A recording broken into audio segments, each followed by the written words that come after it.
started. Roger, 0G, I feel fine. Godspeed, John Glenn. Houston, Tranquility Base here. The Eagle has landed. Roger, Tranquility. We copy you on the ground. New possibilities are opening up for scientific cooperation between countries. 2, 1, 0, 0. Liftoff. Americans return to space as Discovery clears the tower. Discovery, go and throttle up. Discovery, Roger. Go for deploy. And to everybody in the shuttle program, the crew is go for launch. Roger. Nice to be in orbit. We have followed in their footsteps to get us where we are today.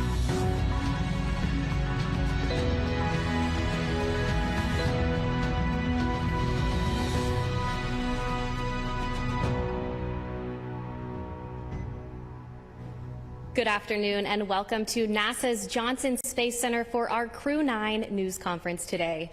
We are joined today here in person with our Crew 9 astronauts, Nick Hague.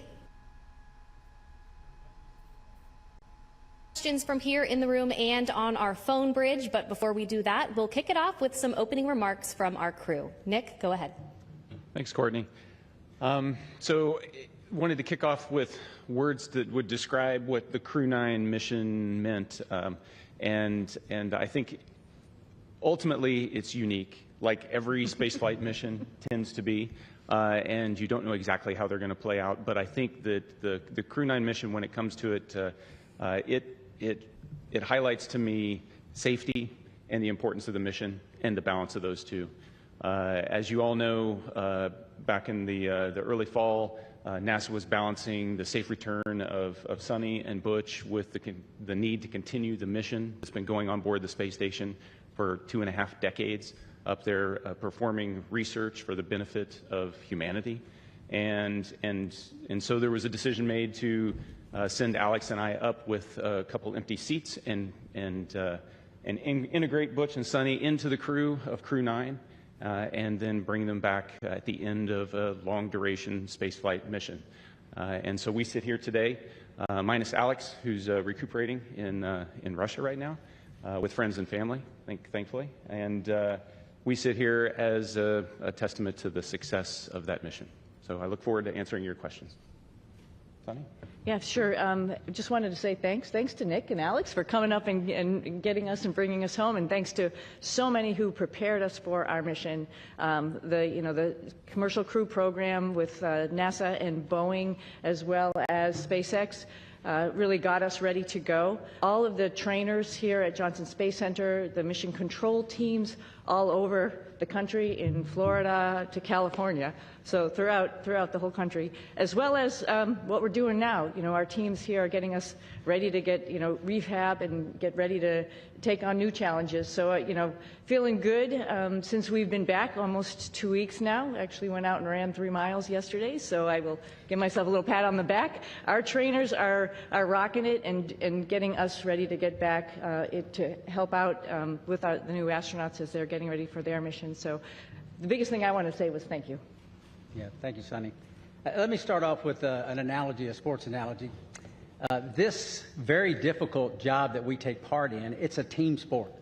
It encompasses organizations throughout NASA, throughout the country, coming together. The Commercial Crew Program, headquarters, the International Space Station program, working together day in and day out behind the scenes, diligently to make all of this work together. And then you couple that with a nation that comes together and it cares about the human spaceflight program and prays for us and what's taking place.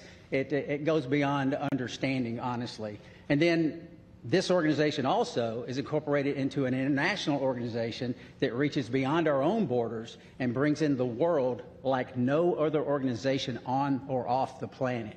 And I can tell you, it's simply a privilege to take part in all of that. All right, thank you all for your opening remarks. We will go ahead and start taking questions now. If you're in the room, please raise your hand and we'll be sure to get a microphone over to you. If you're joining from our phone bridge, please press *1 when you're ready to enter the queue. And due to the high volume of questions today that we are receiving, we ask that media start with one question, and if we have time for a second round, we'll come back around to you. We'll start here in the first row with any questions. Mark, go ahead. Mark Strassman, CBS News. Welcome back, everyone. Good to talk to all of you again. We're meeting in this auditorium for a reason. There are roughly 60 news outlets represented here, another 120 or so on the phone. Butch and Sonny, have you been surprised by the continuing and intense interest in your space saga? I would have to say yes, absolutely. You know, it's interesting. We go and launch. We knew it was a little bit unique, obviously, first time flying on a new spacecraft. So yeah, that was interesting. But you know, then life goes on up there. And I mentioned yesterday, you know, we pivoted and we were International Space Station crew members, and we're doing what all of our other friends in the astronaut office do, is go and work and train and do amazing science experiments up on the International Space Station. So, you know, I think you sort of get maybe a little bit tunnel visioned in what your job is. So, it's, you know, do your job type of thing, right? And so you're not really aware of what else is going on down here. I hate to say that. You know, maybe the world doesn't revolve around us, but we revolve around the world, like something like that. But, you know, I think we were just really focused on what we were doing and trying to be part of the team and making sure we pulled our weight for the team. Of course, we heard some things, and I'll let, you know, obviously hand this off to Butch, heard some stuff from our friends and family that people were interested and wondering what was going on and concerned about our health and all that kind of stuff while we were up there. But, I mean, we were just part of the team doing the job, filling in wherever we could, and then knowing that there's rotational flights and we will be coming home eventually on a rotational flight. So, no, I don't think we were aware to the degree. Pretty honored and humbled by the fact of when we came home, like, wow, there are a lot of people who are interested, very thankful, very amazed that we could hopefully be one positive element to bring people together. Yeah, I don't know that there's much I could add to that. Just thankful for a nation that cares, a nation that prays, a nation that is involved in the processes that are important to all of us. Okay, we'll take our next question here in the room. Tom, go ahead. Hi, Tom Costello with NBC News. Again, welcome back. Nice to see you all. Everybody's been thinking about you and worried about you. And I'm wondering, once you got your feet back on terra firma, what's the first thing both of you wanted to do? And were there any foods you were craving after 9+ months? Go ahead, Sam. Oh, yeah, I wanted to hug my husband and hug my dogs. And I'll say that in that order. But maybe not. No, I'm just joking. But of course, food, something that's just like for home for me, like something that is very, reminds you of home. And my father was a vegetarian, so I had a good grilled cheese sandwich when I got home. So that reminded me of him. Yeah, certainly embracing the family again, but also the opportunity, and I've already said it a couple of times, is just to say thank you to a nation that got involved in all of this. It makes it special, not just for us, but for I think our nation as a whole. So thank you. All right, we'll take our next question right here in the front row. Thank you. My question's for Sonny. When you first got off the plane in Houston, we saw you hug Zena Cardman, and there was a nice exchange. If you could describe what happened and your gratitude towards the crew members who stepped aside so that you'd have seats coming back. Yeah, it's a great observation, so thank you very much. Zena's awesome, Stephanie Wilson, awesome. When this whole thing was unraveling, like my heart went out because it's just sort of like, wow, you're waiting for your space flight, specifically Zena as her first flight. Like, wow, it's a little bit rough to know that you're going to be moved to a different flight. But at the same time, she is an awesome person, an awesome astronaut. She's going to get the opportunity. And, this just wasn't the right flight for her to be on at that moment in time. And so I just gave her a big, huge hug. I told her that I used her Crew 9 shirt when we were up there for a photo op, but I packed it back up real nicely and put it in her stuff. And little joking aside, I just wanted to really tell her thank you for taking one for the team. And that's what our office is about. But she needed to have that acknowledgement. Okay, we'll take one more question here in the room, and then we'll head to our phone bridge. Hi, this question is for Sunita. I'm Jeff Saperstone, by the way, from NBC in Boston. A lot of people in your hometown, in Needham, they've been watching this Go Sox. bit by bit, every moment. Yeah, everybody at the elementary school, there was a big watch party for you when you came home. What's your message to them? They've been so anxiously awaiting you to return. Oh, well, I'm back. First and foremost, we were always coming back, and I think people need to know that. And we're back to actually, share our story with so many people because, it's like you all mentioned, it's slightly unique, and there's some lessons learned to it, and part of that is just resilience and being able to take a turn that was unexpected and make the best of it. And I think that is the biggest thing that I want to pass down, particularly to kids who think that their life should be the straight arrow to what you want to do, and you're just going to get there. Well, sometimes it takes some turns, some rights and some lefts, and you just keep focused on your goal, and other doors might be open for you. So I think that's the biggest message. All right, we'll head to our phone bridge. Our first questioner is from Marcia Dunn with the Associated Press. Welcome back, everybody. Butch, this question is for you. Where do you lay the blame for your Starliner test flight? Clearly, Starliner was not ready to fly when it did. Whom do you hold responsible for everything that happened? Thanks. That is a question that I cannot answer in a couple of comments, but I'll start with me. There were some issues, of course, that happened with Starliner. There were some issues, of course, that happened that prevented us from returning on Starliner. And I'll start with me. There were questions that I, as the commander of the spacecraft, that I should have asked. I did not. At the time, I didn't know I needed to.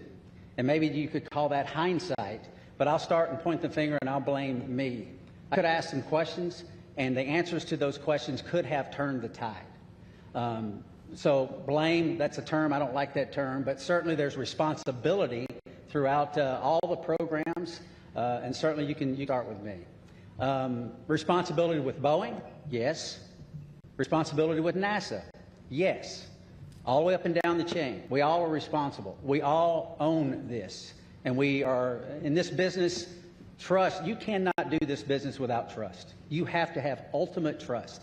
And for someone to step forward and these different organizations say, hey, I'm culpable for part of that issue, that goes a long way to maintaining trust. So we're not going to look back and say this happened or that happened and that person's or that issue or that entity's to blame.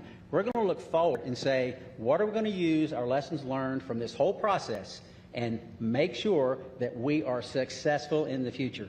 This is a tough business. The analogy about it is it's always a curvy road. It's never straight in this business. And minimizing those curves and being systems and processes in effect to prevent some of these curves is what we have to do as we leave low Earth orbit and go beyond to the moon and beyond that. So we'll look forward, and that's the focus. All right, our next question on the phone bridge is from Anthony with Spectrum News. Hello, welcome back, everyone. It's nice seeing everyone return healthy and safe. I have a question for both you, Sunny, and Butch.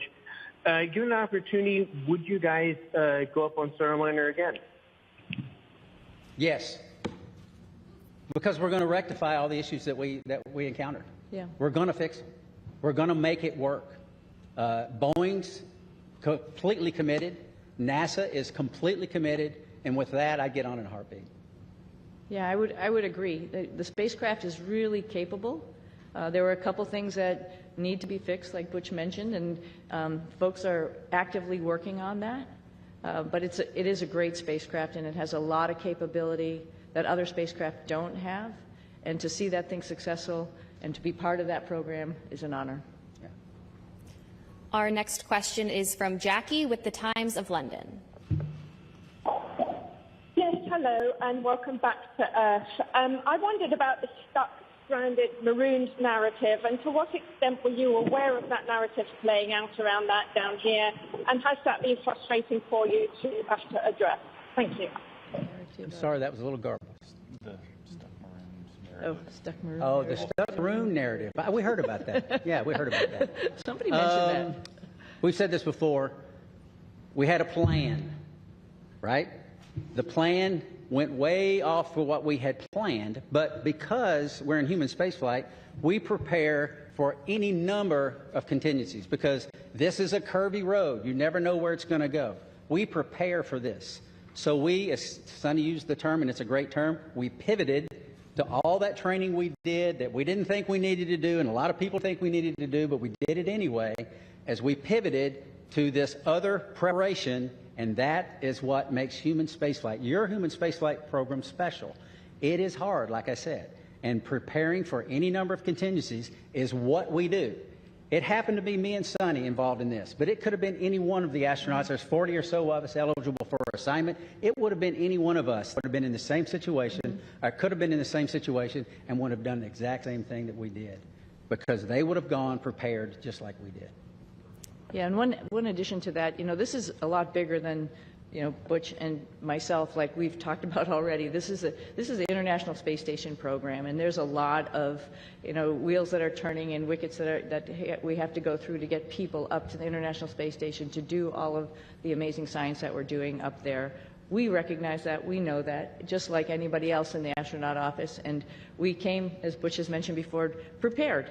And we are ready to do that pivot and be part of that bigger thing that's not just about us, knowing that everybody on the ground, there's a huge team of people, like I quickly mentioned in my quick thank you, but there's a huge group of people who are looking at the whole program and understanding how and what was the best time and way to get us back home.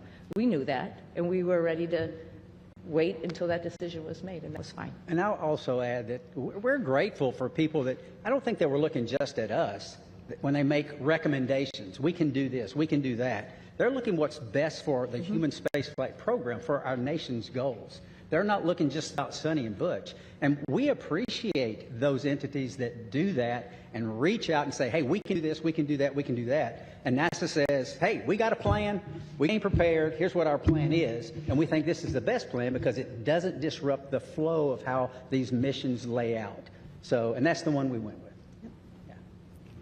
All right, we'll take our next question here in the room. Andrea, go ahead. Thank you guys for being available today. So your mission became unusually political.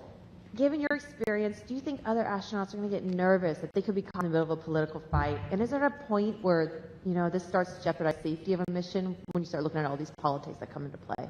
Thank you. I think Nick's got some insight on that. Good job.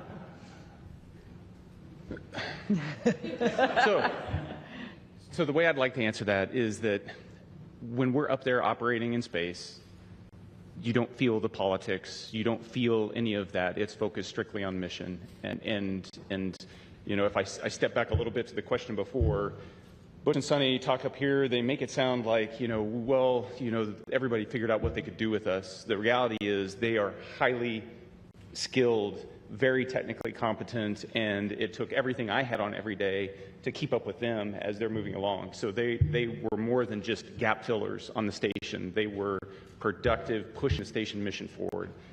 And Sonny was the station commander, so she was calling the shots.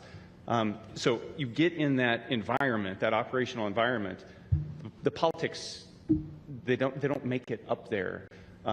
We are working as a part of an international team that spans the globe and works with half a dozen mission control centers spread around the globe that are talking in multiple languages, and we just figure out how to make it happen. And that's the magic of human spaceflight, is that we can focus on something so positive that pulls people together, and we've been doing that for a long time. Yeah.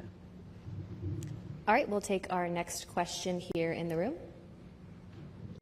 Hi, I'm Jay Wan with KRC, the NBC affiliate in Houston. This question is for Butch. I actually stopped by your church right before I came here, and I heard that you were still attending your church services from space. Right. Can you tell me a bit about why that was important for you to do? Well, goodness, the Word of God continually infilling me. I need it.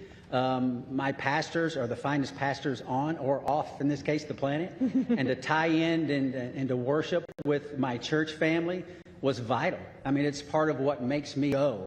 And not only that, I also tied into Grace Baptist Church in Mount Juliet, Tennessee. A buddy of mine is an elder there and a pastor there, and I would watch their service as well every single week. And it was invigorating. It was part of what I need as a believer in Jesus Christ, to continue that focus. It assisted me day in and day out, because I need that fellowship, even though it's fellowship from afar. And it's not like being fellowship up close, but still I need it. So yeah, thank you for that. Okay, we'll head back to our phone bridge. Next up is Ryan with NASAspaceflight.com. Hi, Hi, thank you. For the whole crew, of course, this narrative that's being pushed out made your mission probably the most popular NASA mission to the general public for as long as I can remember, probably since the retirement of the shuttle. But for the whole crew, do you think this extra attention has been a net positive or a net negative for the agency's sort of popularity and the spaceflight industry as a whole? Thank you. I'll start with this one. Yeah. It's, again, an honor that actually people were paying attention. And I'm very thankful that people are paying attention. And, sometimes good news, bad news, it's just news, and it's good for space exploration, and that's what we're all about. Our mission, of course, building and working on the International Space Station was awesome, and we all had the opportunity to do that. But we also have bigger goals of exploring our solar system, going back to the moon, going on to Mars.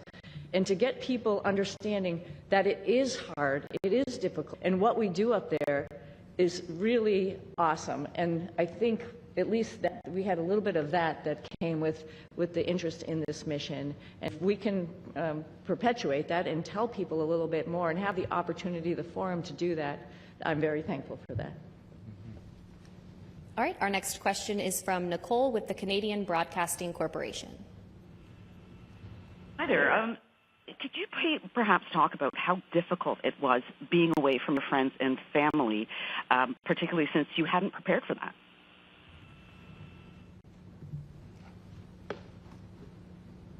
Difficult. Yes, I would say it was difficult. It wasn't in the preparation, but in my family, we talk about these possibilities. We discussed all of this. We never said we were going to be gone for 9 months. But it turned out that way. But the discussions we had, and it's not just discussions prior to the mission launch. This is the way we've trained our daughters from the time they were born, because their dad isn't a unique occupation, right? This is not the norm leaving the planet.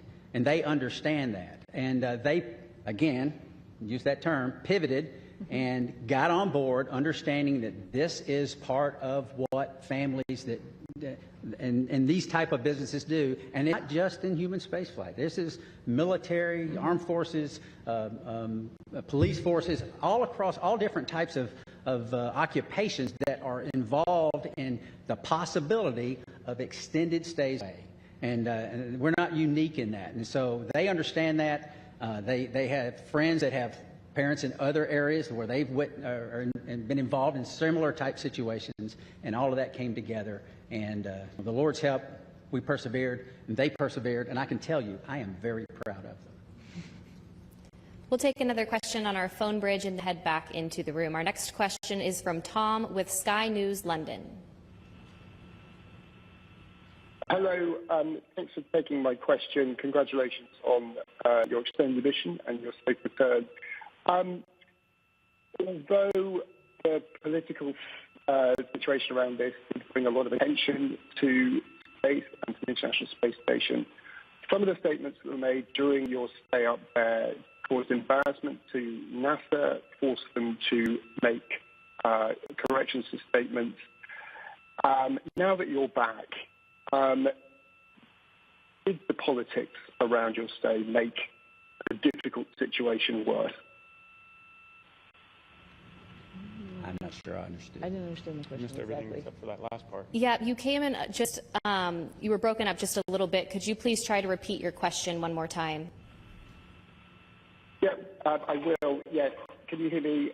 I was asking whether although the political wrangling around your extended stay in space brought a lot of attention to human spaceflight, it did.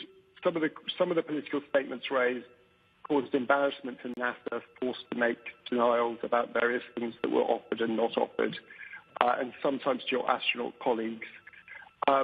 Did the politics around your mission make a difficult situation worse? Yeah, thank you for the question. I talked about how the politics kind of, they don't make it up there when we're trying to make operational decisions. So as the commander of Crew 9, responsible for the safety of this crew and getting them back safely, I can tell you that the entire time up there, I launched with that singular objective of showing up to the station and having to integrate Butch and Sonny into a crew with Alex and myself. And then we were planning, from day one to return toward the end of February. That all predicated on the fact that we would have a replacement crew show up and we'd have adequate handover with that crew before we left. That's important to maintain the mission of the International Space Station, to continue pushing research and exploration. And that was never in question the entire time. There were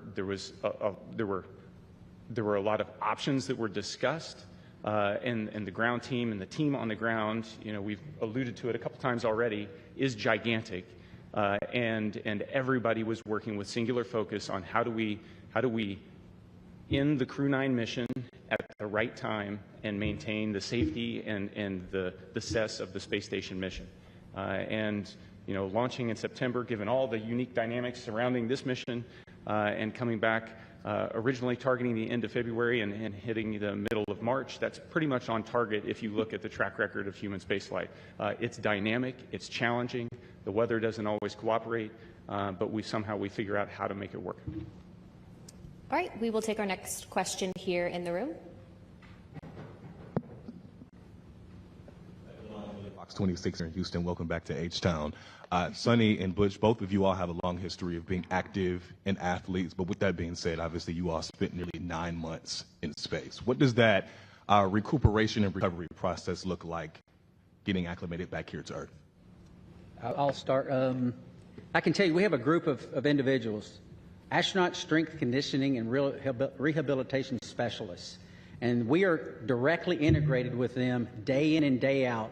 They send us protocols to work out, and I can tell you, I'm not as young as I used to be, but I was stronger on space station doing more weight and more reps on exercises than I have in my entire life, because this group of professionals work to get us stronger and stronger and stronger. We're trying to minimize muscle atrophy, minimize our bone loss. So if we go to other planets, the moon and other planets, in the foreseeable future, that we will be able to function when we get there. It's a whole science built around this team of individuals that are working to help us better understand human physiology and what zero gravity does to it and how we can mitigate the effects of the bone loss and the muscle atrophy. So day in and day out, I worked out every single day. We went into quarantine on the 22nd of April.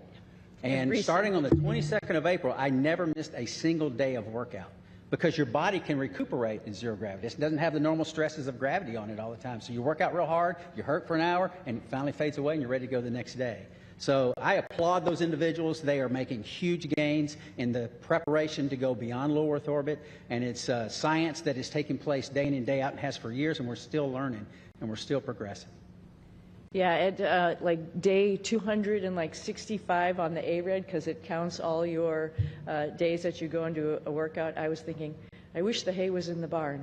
But every single day, just like what you're saying, you got to get on the machine and work out. And it actually is a really great stress relief to be able to have that time up there and run or bike or lift weights. It's really great. And the folks that Butch is talking about, is, along with the nutritionists, really are looking out for us and making sure that when we get back here to planet Earth with gravity, we'll be able to function. So yeah, it's an adjustment when we get back, and they're here right with us from day one when we landed, ready to evaluate us and see how we're doing, and then work on a protocol to get us back. And like I said, I sneakily went for a run yesterday, but that's all as a result of their hard work. Yeah, I mean, who would even imagine that you come back from 10 months in space, roughly 10 months, and within a week you run 2 miles at an 8-minute pace? I mean, that's not even conceivable that the body could handle that. But these folks get us ready to where those type of things happen. Okay, we'll take our next question here in the room. Yes, hello. I'm just wondering, there are a lot of people that depend on jobs here in the aerospace industry in the Houston area, 23,000 total. Wow. In the past, when there have been issues with NASA spacecrafts, then delays, and now we have another issue with the Boeing Starliner, is there any concern that your issues with Boeing may delay future projects, future missions? And what would you say to one of your fellow astronauts before they go up on another test flight? Well, That's a great question. Yeah, it's a great question. And, you know, I think we all have alluded to it. There's lessons learned. And that's like a piece of hope, right? We're not just sitting here doing the same thing over and over again. And we're learning from every mistake potentially, or maybe a decision that we've made and how we could make that better and do better the next time. When we go to the moon, we won't have an International Space Station to maybe take a stop at. We really have to get it right. And because of our mission, I think that highlighted some areas where maybe we need to work on and get it right for our fellow astronauts. I think they're encouraged by that, right? You learn and you move on and you get better. And I think that's part of the learning process. It's part of the exploration process. I mean, we are scheduled on Wednesday to meet with Boeing leadership, the program managers, senior chief engineers, to discuss some of these issues. They want to come together with us, Sonny and myself, because we lived through this with them, and get on board with what the future looks like. And having flight crew with background in test and acquisition involved in the processes going forward to make sure that we're dotting every I and crossing every T. But still, that doesn't mean that you're guaranteed success in anything. Like we've said many times, this is a tough business. And we're learning all the time to go further and further and further.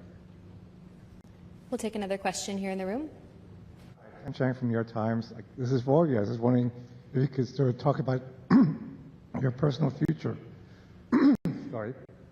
There's been a lot of talk about this uncertainty about the future of the human spaceflight program, suggestions that ISS should be deorbited in a few years, there should be a pivot from the moon to Mars. How do astronauts feel about these potential changes? And, you know, 3 years is a lot longer than 8 months. So we've each been able to do multiple missions to the space station, and I'll let Butch and Sonny add on to this. But one of the things that I noticed was a dramatic increase in the complexity and just the weightiness of the experiments that we were conducting this time around on the station since 6 years ago when I was last there. And it just gives you this sense that we are in the golden age of the space station right now in terms of the return on investment and what we're able to do there. And it's not just focused on return to, you know, benefit the Earth. It's also focused on enabling all those things that we're going to need as we go to the moon and on to Mars. And so I am really optimistic when I think about the future of human spaceflight. Yeah, I would add on to, you know, it was over a decade since I've been up there last, and I was pretty excited about what was going on. There was a lot going on when we first got there. It was an honor to be working with Crew 8 and seeing all that they were doing and just trying to help them with their stuff, and then, you know, being, you know, moving up to the prime spots for Crew 9 and Expedition 72 as we took on a lot of experiments ourselves as well as spacewalks. And what the space station is doing to help us in exploration is really encouraging, and it's exciting. And I'm a little envious of the future astronauts. You know, the guys who are coming behind us, they're going to have so many wonderful opportunities to do the same as us, add to that exploration, add to trying to find the answers to the next questions. It's going to be an exciting future. So I'm not worried about aerospace industry. I think there's a lot going on, and it's a great time to be in it. We'll take our next question right here. Hi, Ed Lavandera with CNN. Thanks for taking the time today. When you re-entered the Earth's atmosphere and came back to gravity, can you talk specifically about any kind of weird either sensations or experiences that you've had dealing with that over the last couple of weeks? And more importantly, did you know that you guys had been greeted by dolphins when you splashed out? I can tell you that returning from space to Earth through the atmosphere inside of a 3,000 degree fireball of plasma is weird, regardless of how you look at it. Doesn't matter what type. Yeah, it doesn't matter what type. It's thrilling. It's amazing. I remember thinking about the structure of the capsule and the stresses that it was taking, that was ongoing as the drogues came out, and the whole capsule starts shaking and twisting, and thinking about the stresses taking place, and going, "Wow, I hope those cables hold." And then the parachutes open up, and then you're like, I've said it many times, there's not a better feeling returning from space than the parachutes open and work. And I didn't have the view. I mean, thankfully Nick did. He had a view of the camera going out right off the top, and he said, 3 parachutes. I had 4 good parachutes, and I tell you what, it's a great feeling. It was a great feeling. And it's exhilarating because this, again, I can't help because it's within me. This is our national focus, national goals. We don't do this because NASA decides to do this or this or this. This is Congress and everything coming together to affect a human spaceflight program with a purpose. And part of that purpose includes bringing those astronauts back to Earth. And it's a thrilling ride like no other that you could imagine. And satisfying. Yeah, yeah. And I had requested dolphins as kind of a joke. Yeah. Somehow they pulled it off. Yeah, I just hats off, like Butch said, to Nick for, he's just commentating the whole way down. So there was obviously, we had trained this and gone over it while we were up on the space station and reviewed, but just to hear everything as it was ticking along, it's just really awesome to, like, you can envision it. You had a display, I think there's a camera that goes up, right, to see it. And Butch and I both had a window on either side where we were, and I was watching through the window as much as I could, but then all of a sudden, you know, with the heating, it glazes over, and then you can't see outside. A funny thing that happened, though, after you can't see, you can still sort of see through it. We knew it was daylight, and we knew the folks were coming out to rig the spacecraft, and I see a little tennis shoe sort of going in front of the window, so I'm like, okay, our friends are here getting us ready to get back on the boat, and that was pretty special, too. I didn't see a fin, though. I wish I had saw a fin. Okay, we'll head to our phone bridge. Our next question from Margaret Smith. Hi, everyone. This is Margaret Smith from Worcester, Massachusetts, the home of Robert Goddard. Started it all. Thanks for taking the time today. And my question to both of you is, for those who maybe are not especially familiar or who may sort of question the need for the space station, can you all make the case for why that work is important? Why the station work is important? Why the space station is important? Oh, the space station is amazing, right? So just sort of like we've talked about a little bit earlier in this conversation, so we're doing a bunch of stuff, like Butch alluded to, physiology, understanding what happens to humans as they're in space for a longer period of time. That brings in lots of science experiments in chemistry, in biology. Some of that stuff all comes back to Earth because we're doing some amazing stuff in the microgravity environment. Some of it is mirrored, for example, in our own human bodies. And so there's a lot of stuff that's happening for us, for exploration, for the humans, as well as for Earth. And then, as Nick alluded to, there's all sorts of systems and other things that we're testing up there to help us take those next steps to go back to the moon and onto Mars, figuring out all these exploration systems, including docking vehicles, like different types of spacecraft that we have up there, other types of commercial spacecraft that are coming up for resupply. That's all a huge program to get us to understand how we're going to take the next steps in exploration. I can't help also but talk about STEM. I mean, all of this is STEM, right? Science, technology, engineering, and math, and I'm hoping the work that we've done up there also encourages the next generation of kids to understand that how important that is and how they can become involved. We did lots of experiments up there with kids and universities and companies, trying out new guidance, navigation, control algorithms and robots that were flying inside the space station, competitions, for example, for them. And that's pretty awesome that you can really touch and talk to kids on the ground as you're doing experiments up there, and they have their finger on the pulse of science experiments, and they can understand that and think to themselves, I could be part of this one day. Our next question on the phone bridge is from Neil with ITV News. Congratulations on a great job, everyone. Sonny, can I ask how your body is recovering to life with gravity after 9 months? And Butch, what's your message to others from your experience, the delays that you guys faced, and any lessons in patience for the rest of us down here? Oh, I think I'm doing okay. I was just joking around and showing off a little bit, but no, seriously, we talked a little bit about our group, the Astronaut Strength Reconditioning folks that are getting us back in shape, and every day feeling better and better. It's pretty much a miracle to see how your human body can adapt. I mean, the first day we got back, when all of us came down the ladder and greeted everybody, it was we were all a little bit wobbly at that time, and it's amazing within 24 hours how the neurovestibular system kicks in, your brain understands what's going on.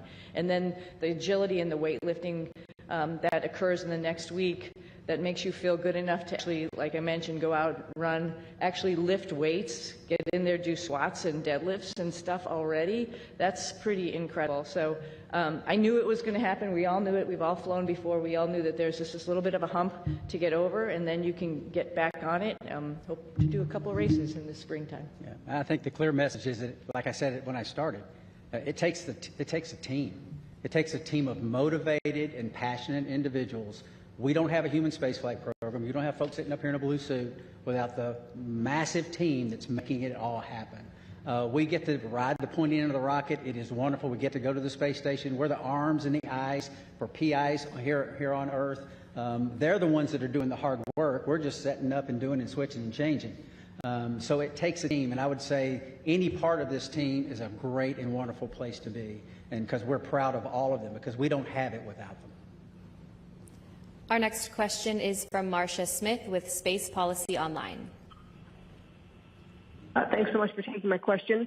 Butch, you mentioned that you were going to be meeting with the Boeing leadership to talk about Starliner, and I'm wondering, are you surprised that after all these months, I mean, it's been almost, 7 months since Starliner landed, that they still haven't resolved all these problems?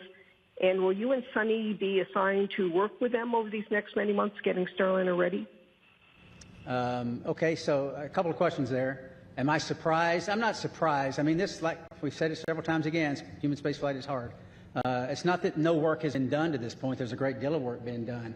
But we have insight that not many other people have. We worked this program for 6 years before we launched. We talk to everyone up and down the chain of command, and we have insight that other people don't have. And we want to share that as much as possible. We tried to share it from orbit, but that's hard, right? We're not face-to-face is how you communicate. It's very difficult to communicate when you can't even see the other person that you're talking to. So we've had some conversations, but now it's time to get serious and get together and talk about some of these issues and some of these things and get us, and not get us, we're already tracking on the right path, but maybe a little tweaking here and there because of insight that we'll be able to give them. That's the purpose of that meeting. And they're eager to do it, as are we. We'll take our next question here in the room. Jake Rascone, KHOU 11. I wonder what you would say about the life lesson I think we can all relate to. We've all made plans, we've all been excited about those plans, and we've all watched those plans kind of fall apart. What would you say about what allows you to meet the moment with courage, with serenity, or maybe you didn't, internally. But what would you say about that life lesson I think we can all relate to? Well, I'll start. And I'm sure you want to add, both of you, because I think every flight is a little bit different than what you go in planning it to be. It doesn't matter if it was this one or many other flights or many things in life, just like you alluded to, right? I think the go-to thought there is, what is the opportunity in front of me? Like, it's not a missed opportunity. It's actually another opportunity that I didn't really think about. And wow, that opens a lot of, like I mentioned earlier, a lot of doors or a lot of things to learn. So I think it's great. I think that's the opportunity. That's the point, I think, of the whole thing is like when something doesn't go your way, you just have to take the blinders off and look around you and see what other really great things are waiting for you. And then just take advantage of that. Learn as much as you can while you're wherever you are, whatever your situation is, and move on from there, and then share that lesson. Well, I sort of had a similar question on orbit, and I think my answer would be similar. Life is our life, all of our lives are bound up in many things.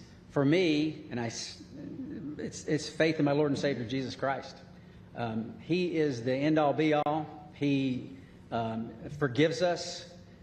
He teaches us when His Word says about being content in all situations because He's working out His plan and His purposes for His glory and our good. And I believe that because the Bible says that. And that's the message that I lived. We lived it. My family lived it. We taught them these things throughout their lives. And that's contentment. It doesn't mean always happy. It doesn't mean there's no pain. But content and knowing that God's in control, sovereign God's in control, working out His plan and His purpose. And you might say, well, goodness, that wasn't a very good thing. God did that. Well, He's working out his plan and purpose. I mean, who's lived a life without pain? I mean, no one. That's the nature of existence. Who's lived a life without sorrow? Who's lived a life without challenges? It grows us. We learn from it, and that's the focus that I try to take from it. Is what's the Lord trying to show me, and what's He teaching me? Because there's so much to learn in life, and there's so much to learn from this evolution. And I think we're all. I know my daughters are better off for it, and I'm grateful for that. And I think we are as well. If there's any additional questions here in the room, please be sure to raise your hand and we'll get a microphone over to you. In the meantime, we'll head over to the phone bridge to Josh with space.com.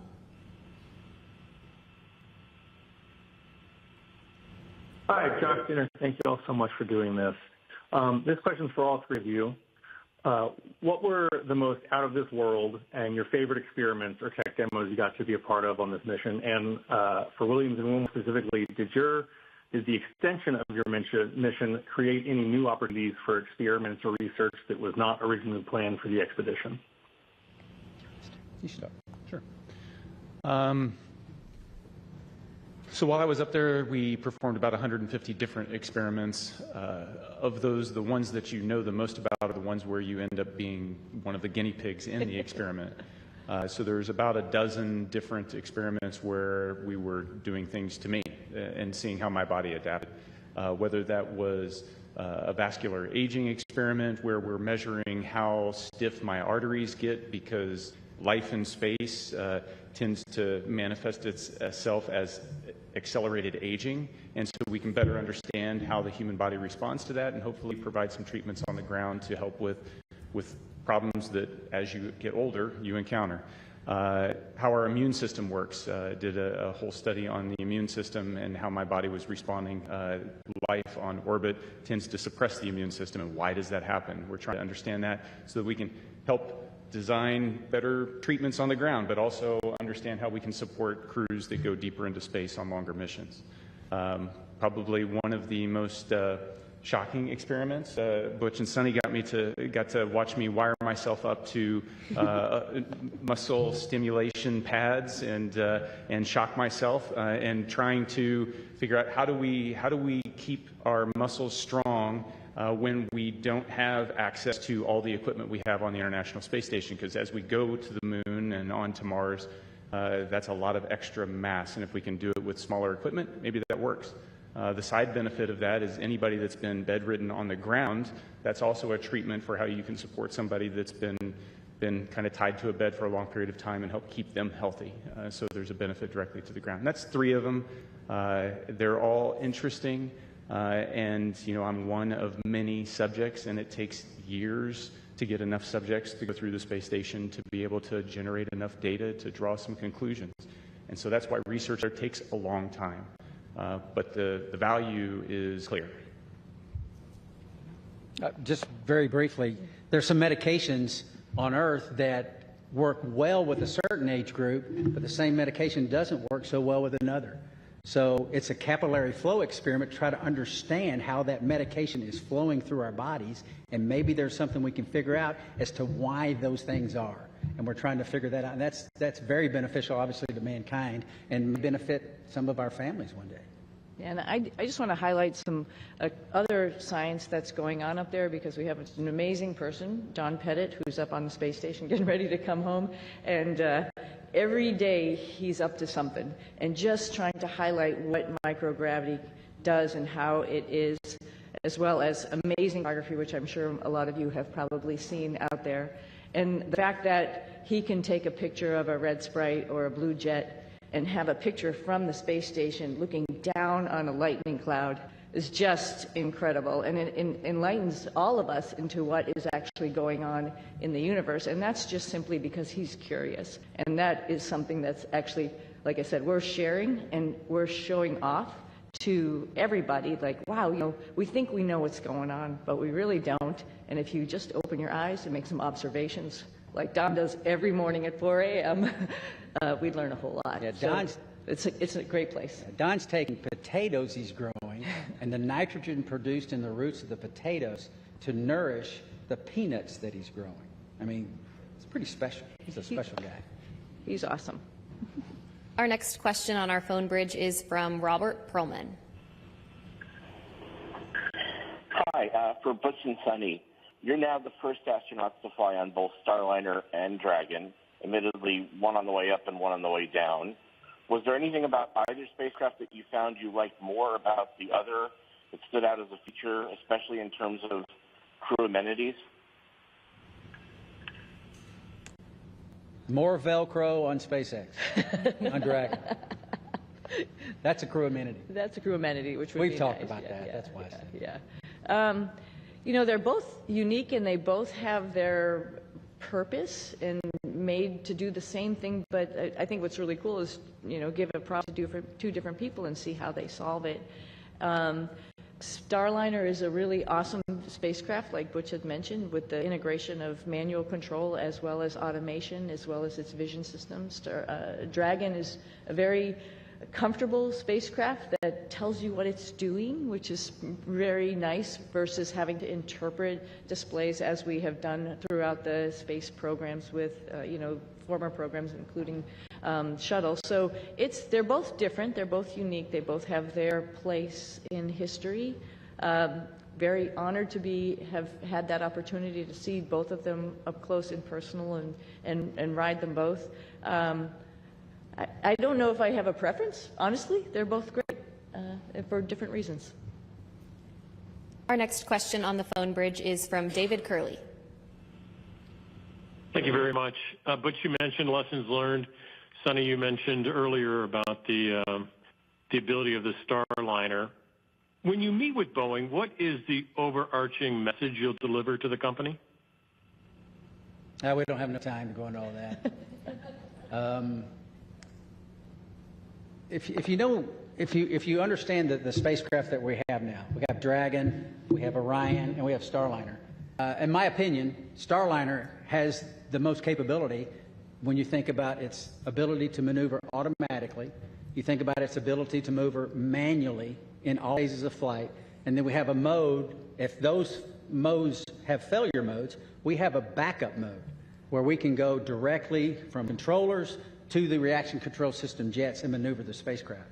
There's no spacecraft that has all of this capability. I mean, I jokingly said a couple of times before we launched that I could literally do a barrel roll over the top of the space station. I would never do that, but you can in this spacecraft. It is very, very capable. If we can figure out a couple of very important primary issues with the thrusters and the helium system, Starliner is ready to go. We have to do some tests. We have to do some integrated tests. We have to bring it all together in a process of qualification that is not going to happen overnight, but it has to take place. And Starliner will be right in line with the number of missions that Dragon and affect what it is designed to do. And that's ferry crews to and from the International Space Station and cargo. And I think that very quickly we can get on that track, and that's part of the discussions that we'll have. Mm-hmm. Our next question is from Carolyn with Fortune Magazine. Hello, thank you, and welcome home. Can you share maybe any special times or conversations you've had just with family or friends since you've been home? Conversations you've had with family friends since you've been home? Since we've been home. Well, for me, it's making plans. My family had been making plans while I was gone because we thought we were only going to be gone for about, a week and a half, 2 weeks or something. And so there was definitely plans throughout the summer. There's plans throughout the fall. Personally, we have a house up in New England, and my husband's been talking about when we're going to get up there and do a lot of fun stuff up there. And I think that's probably appropriate when it gets hot and humid here in the summer, right? Take a little reprieve up there. So those are mostly the conversations about just like, what's next? What's next on the list? What else do you want to do?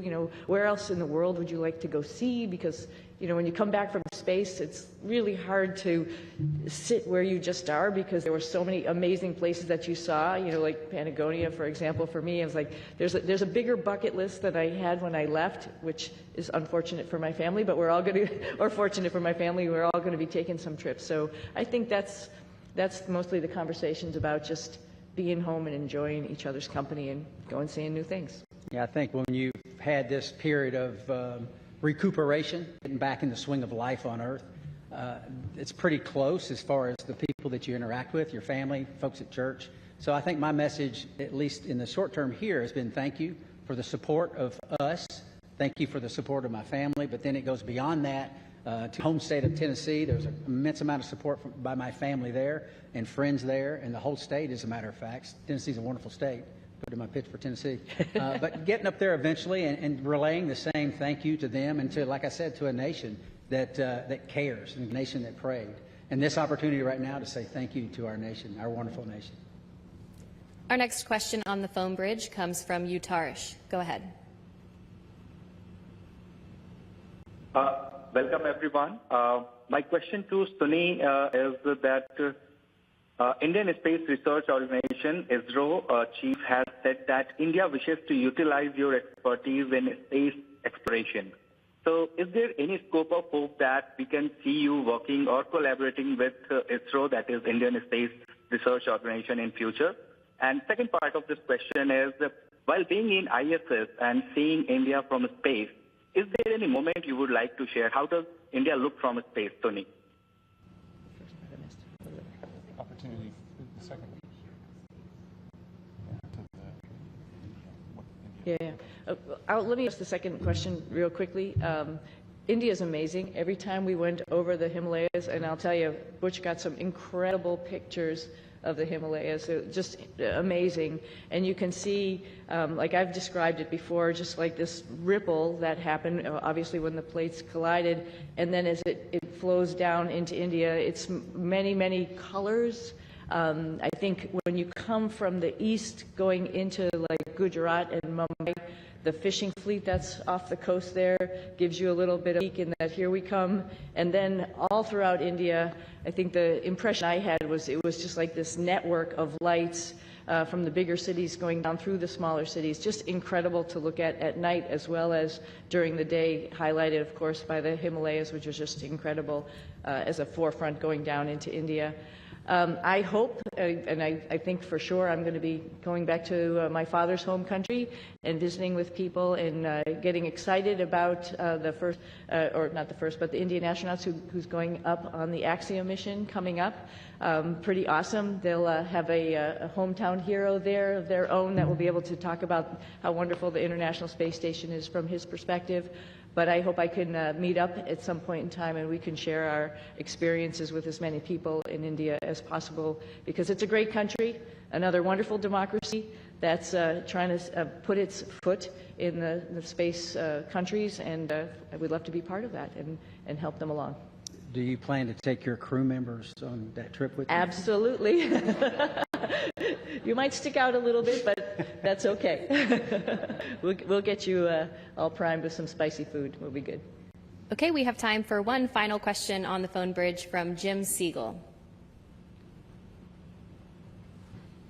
Everybody, Jim Siegel here from Florida Media Now. Thank you for taking my question.